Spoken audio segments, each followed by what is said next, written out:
prendre nos Bibles.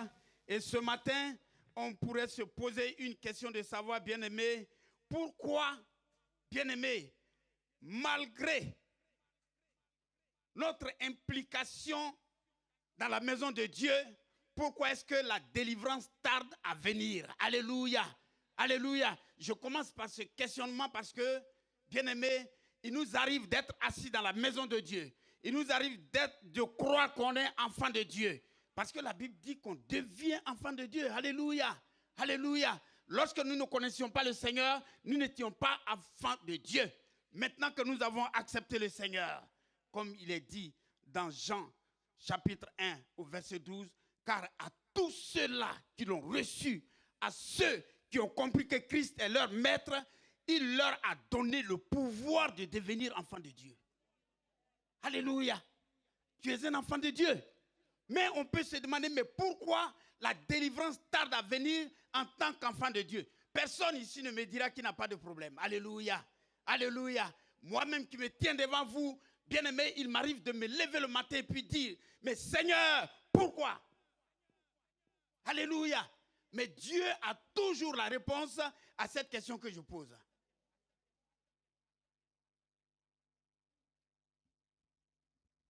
Gloire à Dieu. Alors on peut toujours se poser les questions, pourquoi? Oui, pourquoi malgré mon engagement dans l'église, pourquoi malgré les dons spirituels, pourquoi malgré les dons du ministère, je suis évangéliste, j'amène des gens à l'église, mais rien ne se passe dans ma vie. Oui, j'ai des dons de libéralité, je donne à l'église, mais rien ne change. Pourquoi? On peut se poser ces questions. Mais bien aimé, pourtant la Bible nous dit dans Ésaïe 59, versets 1 et 2, ça c'est notre verset de base, la Bible nous déclare, non, la main de l'Éternel n'est pas courte pour sauver, ni son oreille trop dure pour entendre. Alléluia. Dieu te voit, Dieu te connaît, Dieu est prêt à te sauver. Il est prêt à guérir tes maladies. Il est prêt à te donner la place qu'il faut. Il est prêt à t'élever au milieu des tiens. Dieu est prêt à faire de toi, oui, la prunelle de ses yeux, c'est-à-dire t'élever lorsque les choses sont plus basses. Alléluia. Mais, pourquoi est-ce qu'on dit la main de l'Éternel n'est pas trop courte? Mais c'est nous qui posons la question. On se dit souvent, mais Dieu est où? Alléluia. Je sais pas, peut-être que toi, tu es tellement parfait que tu n'as jamais posé cette question. Moi, je pose les questions toujours. Mais Seigneur, où es-tu? Mais en même temps, je lui dis, si tu sais que je suis ton serviteur, Seigneur, fais quelque chose. Dis un mot. Seigneur, parle sur ma vie. Parce que je sais que ta main n'est pas trop courte pour sauver, ni ton oreille trop dure pour entendre. Parce que le psaume 94, verset 9 nous dit, celui qui a fixé l'œil, ne te verrait-il pas? Celui qui a planté l'oreille, est-ce qu'il ne t'entend pas? Mais pourquoi des gémissements tous les jours? Pourquoi des cris de douleur tous les jours? Pourquoi des questionnements tous les jours? Mais attache-toi à Dieu, bien-aimé. Alléluia. Il y a un seul secret. Le secret pour que Dieu t'élève, bien-aimé, c'est t'attacher à Dieu. Attache-toi à Dieu et fais-le bien. Fais de l'Éternel tes délices et il te donnera ce que ton cœur désire. On a la parole de Dieu et puis on souffre parce qu'il y a quelque chose qui ne va pas. Alléluia. Mais pourquoi tant de frustration dans la vie du chrétien? Pourquoi tant de questions lorsqu'on devient enfant de Dieu? Mais bien aimé, j'ai trouvé deux petites réponses sur lesquelles nous allons nous appuyer pour dire, Seigneur, change ma vie. Alléluia, alléluia. Tout est entre tes mains. Tout est sur ta bouche et ta langue. La Bible dit qu'il te soit fait selon ta parole et selon ta foi. Si tu as la foi, tu réussis.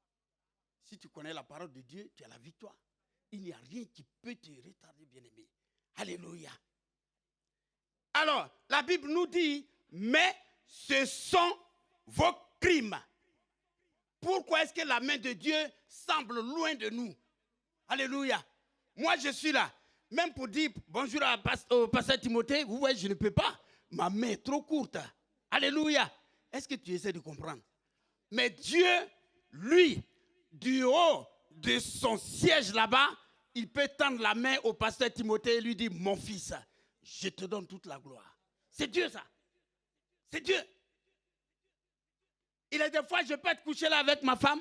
Ma femme peut être en train de gémir parce que je suis plongé dans un profond sommeil. Je n'entends même pas ses cris. Mais Dieu, il a dit aux enfants d'Israël, vos cris sont montés jusqu'au ciel. Et maintenant, je descends pour vous délivrer. Ça, c'est Dieu. Alléluia. Il est omniprésent. Il est omnipotent. Dieu est tellement puissant pour que tes cris, il ne les entende pas. Mais s'il ne les entend pas, bien aimé, c'est qu'il y a un problème. Alléluia. Si Dieu n'entend pas tes cris, c'est qu'il y a un problème. Il faut bien prononcer ce mot-là, hein, problème. Si Dieu n'entend pas, c'est qu'il y a un problème. Pourquoi? Parce qu'il a dit, dans Ésaïe 59, il dit, mais ce sont vos crimes qui vous éloignent de Dieu. Ce sont vos péchés, vos fautes qui mettent la séparation entre Dieu et vous. Alléluia. Mais on va voir, qu'est-ce que c'est les fautes que Dieu nous reproche? C'est quoi les crimes? Est-ce que nous avons le sang sur nos mains? Non. Mais ce que l'être humain appelle crime, on dit criminel, parce que le monsieur, il a... Vous voyez? On dit criminel parce qu'il a braqué. Mais Dieu, il ne prend pas ça comme crime. Écoute bien.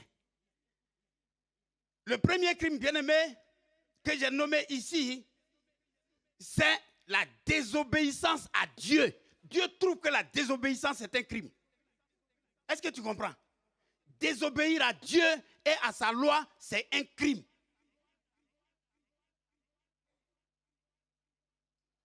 Mais la désobéissance, c'est quoi?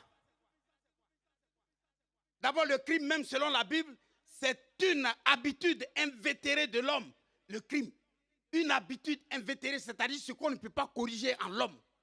C'est ce que Dieu appelle le crime. Une habitude que tu as, que tu ne peux pas laisser. Tu dis que tu es enfant de Dieu, mais tu ne peux pas enlever ton pied dans le monde. C'est un crime pour Dieu, bien-aimé. Tu dis que tu es enfant de Dieu et toute ta vie, c'est les commérages, c'est les critiques, c'est les jalousies, c'est les animosités. Ça, Dieu appelle ça un crime. Alléluia. Alléluia. Et le premier crime ici, nous avons dit que c'est la désobéissance à Dieu et à sa loi. Or, la désobéissance, c'est quoi? C'est un refus d'être persuadé. C'est-à-dire, je fais quelque chose, on me dit, mon ami, ça, c'est pas bon. Mais moi, je fais à ma tête, je me dis, ça, c'est bon pour moi. Pourtant, tout le monde sait que ce que je fais n'est pas bon. C'est un refus d'être persuadé. C'est le refus d'obéir. C'est le refus de se soumettre ou de croire.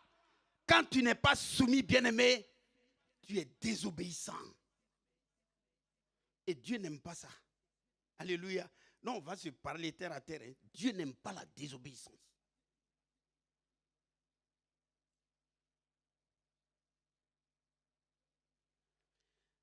La désobéissance, c'est le péché dans lequel nous vivons constamment. Ah, il faut réfléchir. Hein? Le péché dans lequel toi tu es, et puis tu ne veux pas qu'on te dissuade là. Il faut que tu saches que c'est une désobéissance. Imaginez-vous dans le naturel, tu dis à ton enfant, ne va pas là, et puis il y va. C'est qu'il y a déjà, il y a un problème. Il y a un problème. Tu dis à ton enfant, non, là, c'est pas bon, n'y va pas. Il dit, moi, je vais y aller. Ça veut dire que tout est gâté déjà. Et cette désobéissance-là va amener la rébellion. Alléluia. Alléluia. Ah, bien aimé, quand il y a des mots qui sortent, même si c'est doux, si c'est fort, il faut dire amen. Comme ça, Dieu change ton cœur. Alléluia. La désobéissance, c'est l'orgueil qui est donc la source même de la rébellion. Alléluia. Alléluia. Alors, bien aimé, or, dans Éphésiens chapitre 2, verset 1 à 3, regardez ce que Paul va nous dire. Mais, bien aimé, notre vie a changé. Voici ce que Paul va nous dire. Vous étiez morts par vos offenses et par vos péchés. Alléluia. Dans lesquels vous marchiez autrefois, selon le train de ce monde, selon les principes de la puissance de l'air, de l'esprit qui agit maintenant dans le fils de la rébellion. Celui qui vit dans la désobéissance, c'est un rebelle. Alléluia. Rebelle.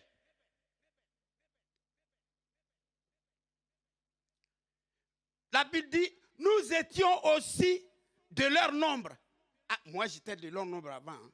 Ah, j'étais un rebelle. Rebelle, pourquoi?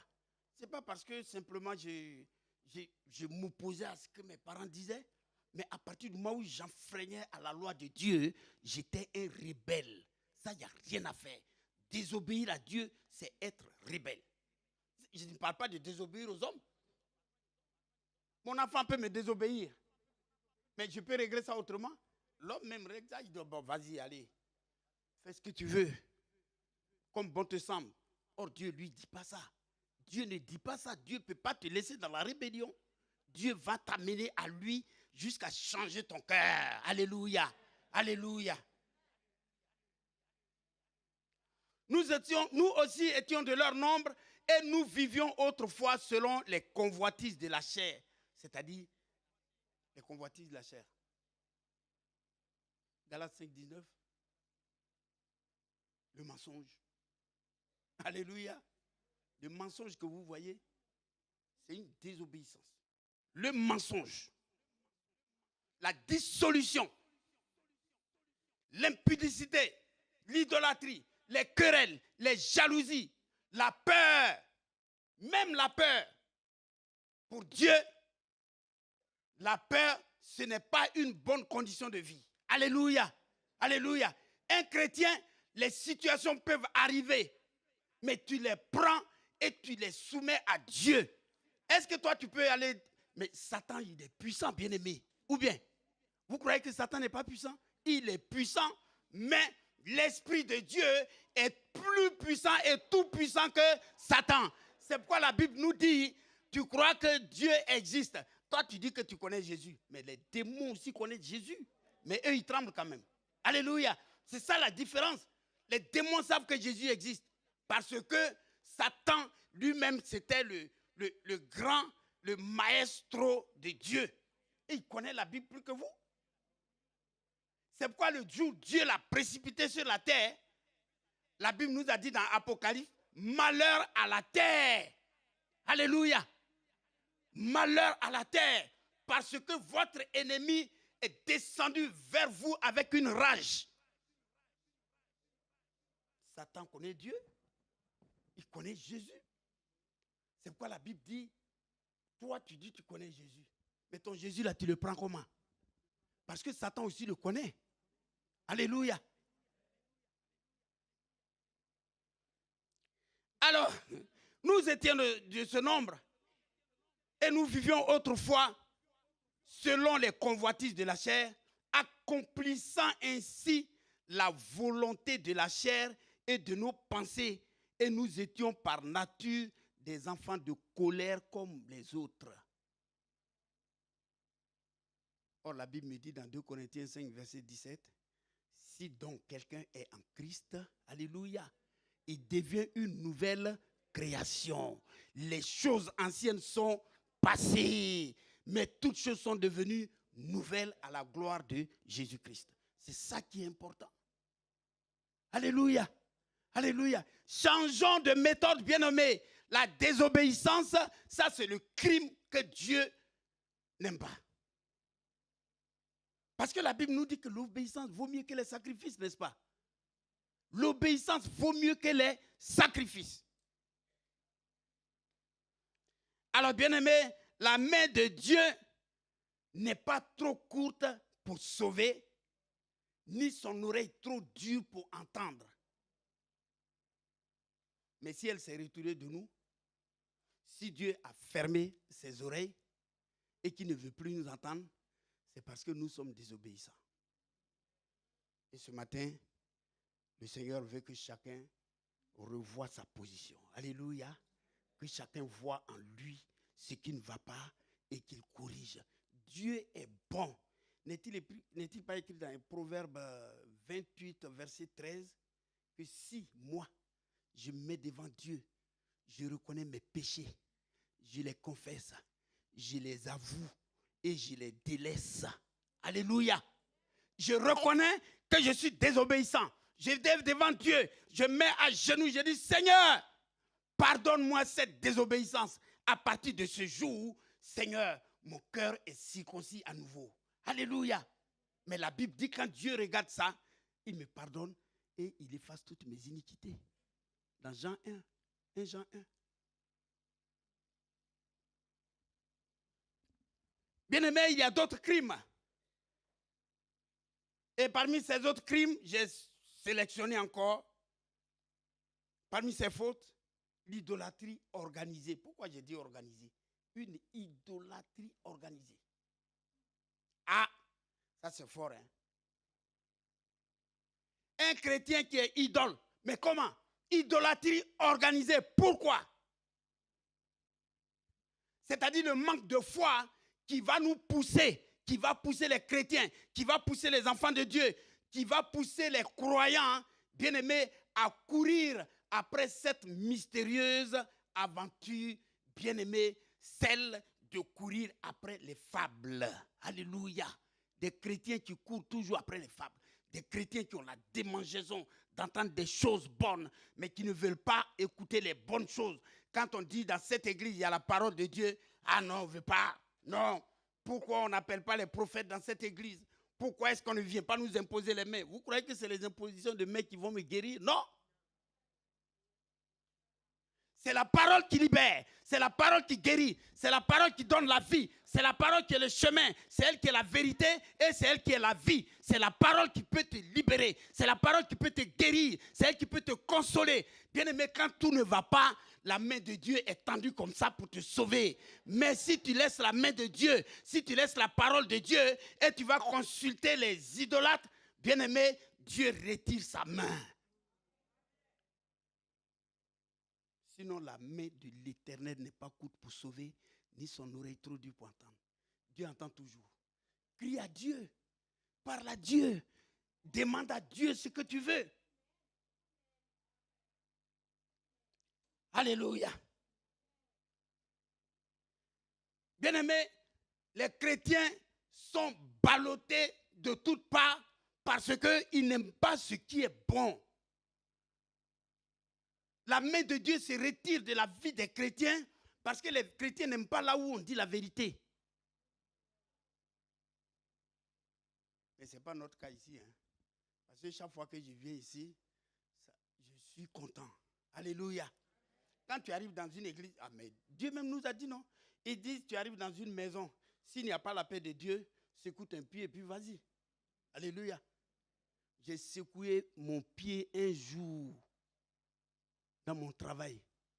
Et le monsieur qui s'opposait à moi, dès que je suis sorti dans les 12 minutes qui ont suivi, il a été renvoyé. Pourtant, il était l'adjoint aux ressources humaines. Mais le monsieur, je suis là un matin, il m'enlève ici, il me met là. Il m'enlève ici, il me met là. Pourquoi? Parce qu'il a appris que moi, je suis pasteur. Et lui n'est pas pasteur, lui, il est musulman. Écoute bien, lui, il est musulman. J'essaie de parler au grand chef, au RH. Il me voit, il dit non, mais monsieur, c'est sérieux, mais ça, c'est comme ça. C'est lui seul qui a la décision. J'ai dit, hi.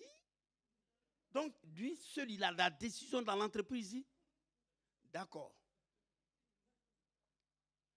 J'arrive, je dis, moi, je veux le voir. Les gens disent, non, non, c'est le patron, tu ne peux pas le voir. Il y a quelqu'un qui est sorti là.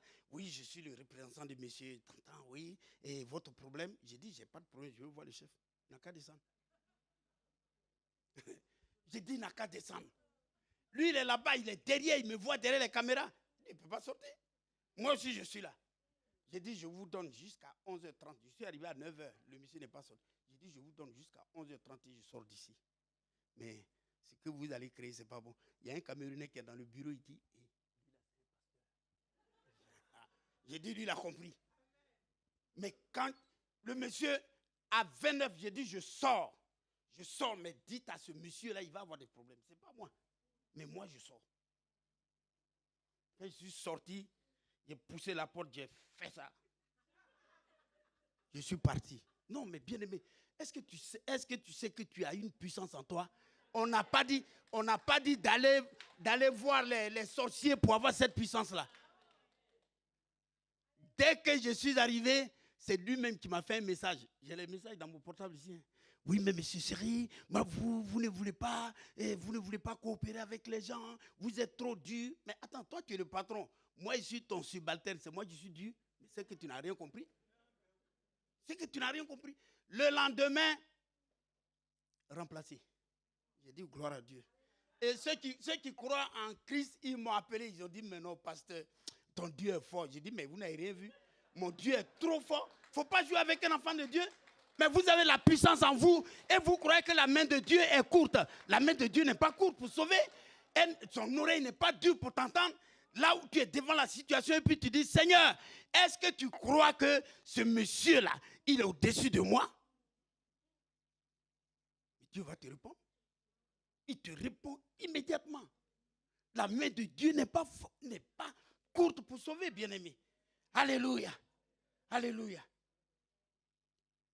Alors, pourquoi Satan, regardez, Paul dit, car il viendra un temps, ça s'adresse à nous maintenant les chrétiens, où les hommes et les femmes, c'est 2 Timothée 4, 3 à 4, hein, car il viendra un temps où les hommes, moi j'ai ajouté les femmes, hein, vous voyez, souvent dans la Bible c'est les hommes, quand on dit les hommes c'est tout le monde, mais souvent ceux qui ne sont pas avertis, quand on dit les hommes, ce n'est pas les hommes.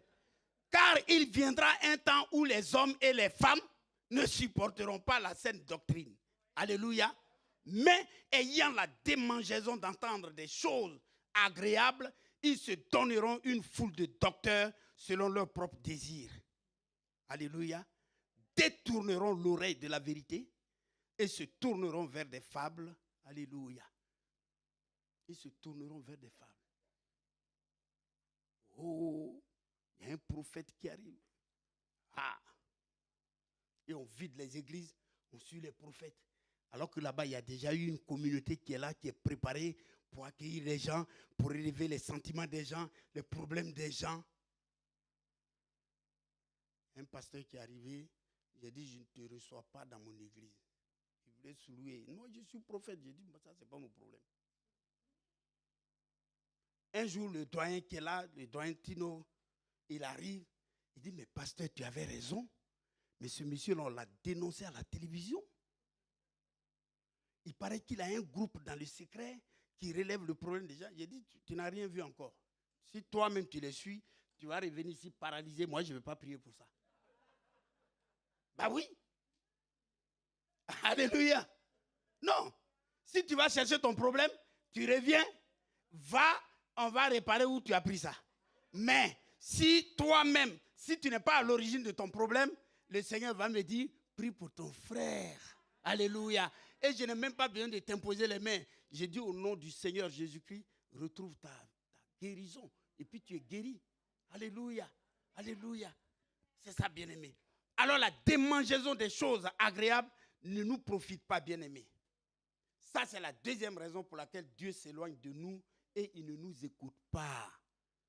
Chrétien, la Bible dit quand tu es transformé, il dit soyez transformés par le renouvellement du Saint-Esprit. C'est l'Esprit de Dieu qui nous transforme. Alléluia. Alléluia. Tu connais la parole de Dieu, tu as la vie éternelle. Tu connais la parole de Dieu, tu as la victoire sur toutes choses. Oh, bien-aimé, je suis un témoignage. Si je vous donne un témoignage que je vis maintenant, c'est pas j'attends l'accomplissement. Comme ça, quand je reviens ici la prochaine fois, je dépose ça sur vous. Parce que là, c'est trop fort. c'est même plus fort que moi-même. Quand je regarde des gens comme ça, je dis, mais dis donc. Alléluia. Bien-aimé, c'est pourquoi Paul a dit à Timothée, mais toi, il dit, les gens vont écouter la démangeaison, ils auront la démangeaison, ils auront besoin des fables, mais toi, sois sobre. Alléluia. Alléluia. Ah, j'envie les pasteurs qui s'appellent Timothée. Hein. Ouais. Si je m'étais appelé, mais moi aussi je m'appelle Benjamin, attention. Alléluia. Alléluia. L'apôtre Paul dit, mais toi, sois sobre en toutes choses, supporte les souffrances. Alléluia.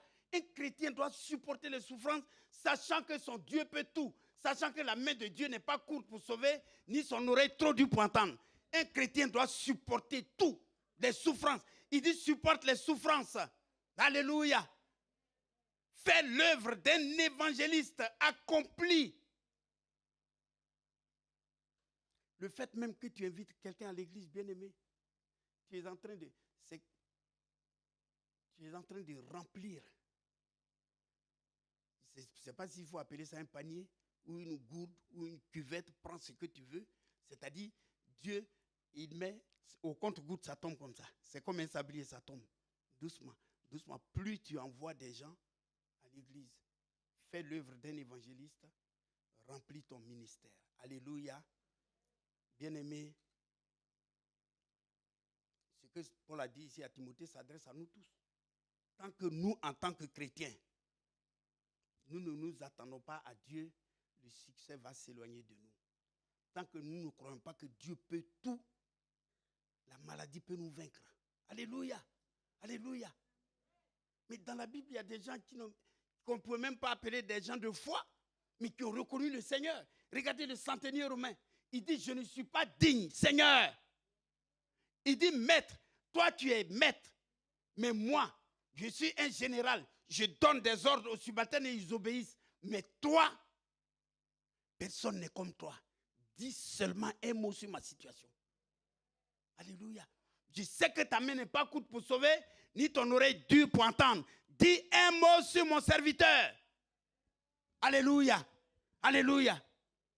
Et bien aimé, pour terminer ce matin, voilà, nous allons lire Éphésiens chapitre 5, verset 6, où la Bible dit que personne ne vous séduise.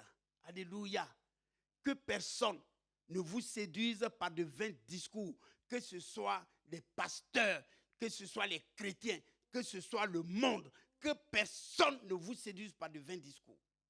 Tu es enfant de Dieu, tu crois en Dieu. Ta situation, tu peux la résoudre avec Dieu sans passer par une personne tierce. Ton problème peut avoir la solution sans que tu aies besoin du pasteur. Mais oui. Il y en a toujours, oui, pas. C'est vrai. Le pasteur, c'est un berger. Réveille-moi à 2 heures. Si j'ai eu ton coup de fil, on va prier. Mais toi-même, prie d'abord. Crois que ce Dieu que tu appelles, sa main n'est pas courte pour te sauver. Et Dieu intervient tout de suite. Comme ça, tu peux rendre témoignage. Mais n'attends pas que le pasteur prie pour toi quand tu es béni et puis tu te mets ici. Oui, j'ai prié Dieu. Tu as prié Dieu où? Il fallait prier. Oui, mais les chrétiens, c'est comme ça. Hein. Écoutez les témoignages que les gens rendent. Hein. Je ne suis pas avec vous. Si quelqu'un se tient ici pour rendre témoignage, écoutez bien. Au lieu de dire, j'ai appelé le docteur la nuit, j'étais troublé, j'ai appelé le pasteur Timothée. Oui, non, mais le pasteur Olivier m'a répondu. Au lieu de dire ça, c'est eux qui vont dire maintenant, gloire à Dieu, alléluia, alléluia, gloire. Ah, bien-aimé, le Seigneur m'a béni. Oh, j'ai prié. Et puis c'est eux qui savent prendre les jours de jeûne. Oh, j'étais sur la montagne. Quelle montagne? Toi, tu es allé sur quelle montagne? Tu étais avec nous ici en train de souffrir? Ah, j'étais sur la montagne. Alléluia. Qu'il ne soit pas ainsi pour toi, bien-aimé. Alléluia. Parce que autrefois, il dit que personne ne vous séduise par de vains discours, car C'est à cause de ces choses que la colère de Dieu vient sur la fille de la rébellion. N'ayez donc aucune part avec eux. Autrefois, vous étiez ténèbres. Nous étions tous ténèbres autrefois, bien-aimés. On était perdus. Même maintenant, bien-aimés, la grâce de Dieu est avec nous. Donc, il a dit, et maintenant, vous êtes lumière dans le Seigneur. Marchez comme des enfants de lumière, car le fruit de la lumière consiste en toutes sortes de bonnes œuvres, de justice et de vérité. Alléluia. Si la vérité est avec toi, tu vas échouer comment? Tous ceux qui vont en justice, s'ils sont libérés, c'est parce qu'ils sont dans la vérité. Mais quand tu es dans le mensonge, tu es condamné. Alléluia. Alors, attachons-nous à Dieu et croyons que notre Dieu peut tout. Sa main n'est jamais courte pour sauver, ni son oreille trop dure pour entendre. Alléluia. Dieu écoute les prières. Dieu sait de quoi tu as besoin. C'est pourquoi dans Matthieu, il est écrit, si tu veux prier, ne cherche pas. Mais bien aimé, quand la Bible dit, entre dans ta maison, tu as un problème, tu es dans le train. Où est la maison? Hein? Est-ce qu'il y a une porte que tu as fermée? Mais la porte que tu fermes, c'est tes amis qui sont autour de toi. C'est les gens qui voyagent avec toi. Tu t'en fous d'eux. Tu fermes la porte et tu as tes yeux. Tu dis, Seigneur, voici mon problème. Même si c'est dans le cœur, parle à Dieu. Dieu sait, il entend tout, il comprend tout, il voit tout. Il n'est pas limité. Dieu, même si tu es dans le trou, il faut prier. C'est là que les choses se passent. Mais simplement, crois que sa main n'est pas courte pour te sauver, ni son oreille pour te s'éloigner de toi. Que Dieu te bénisse. Que Dieu te bénisse. On va se lever pour prier. Alléluia. Alléluia. Merci Seigneur. Merci Seigneur. Alléluia. Merci Saint-Esprit. Alors bien-aimé, tu vas te souvenir que ton Dieu est capable de tout. Rien n'échappe à Dieu. Alléluia. Sa main n'est pas courte pour te sauver, ni son oreille trop dure pour entendre, bien-aimé. Évite d'être désobéissant. Évite de t'attacher aux choses inutiles. Évite, bien-aimé, de croire que, oui, toi, tu peux tout sans Dieu. Personne ne peut tout sans Dieu. Alléluia. On va élever la voix et prier. Seigneur, nous te disons merci pour ton amour et ta grâce. Merci encore, oh Dieu, pour tes enfants. Seigneur, oh Dieu, attentif à ta parole, Saint-Esprit. Nous prions que, Seigneur, toi qui es le Dieu qui bénit, toi qui es le Dieu qui élève, toi qui es le Dieu qui donne toutes choses. Seigneur, je prie que toi, dont la main n'est pas courte pour sauver, ni l'oreille trop dure pour entendre, Seigneur, que tu te penches sur la vie de tes enfants, Seigneur. Oh Dieu, accomplis ta parole dans notre vie, Seigneur. Donne-nous de comprendre que, Seigneur, sans toi, nous ne sommes rien. Père, oh Dieu, lorsque nous disons que nous n'avons plus de péché, Seigneur, toi, tu t'éloignes de nous. Or, lorsque nous confessons nos péchés, toi, tu es fidèle et juste pour nous bénir. C'est pourquoi ce matin, Seigneur, descends la pluie de l'arrière-saison sur tes enfants. Si au milieu de nous ce matin, quelqu'un était angoissé, Seigneur, que ta main vienne le toucher. Si quelqu'un au milieu de nous avait un problème, quel que soit le problème, Seigneur, viens ce matin et accomplis ta parole dans la vie des uns et des autres. Oh Dieu, je proclame que Saint-Esprit, tu es vivant au milieu de nous. Viens ce matin, manifeste ta gloire, bénis ton peuple, Saint-Esprit de Dieu. Accorde-leur grâce sur grâce. Seigneur, ne nous impute pas nos péchés. Oh Dieu, nous voulons savoir que tu es dans les cieux. Oui Seigneur, nous proclamons ton nom chaque jour. C'est pourquoi toi qui nous pardonnes, Seigneur, ne nous impute pas nos péchés. Mais Seigneur, donne-nous la joie de vivre et de comprendre qu'avec toi nous faisons des exploits parce que tu as déjà vaincu l'ennemi de notre âme. Que toute la gloire, que l'honneur te revienne au nom puissant de Jésus-Christ. Amen. Alléluia.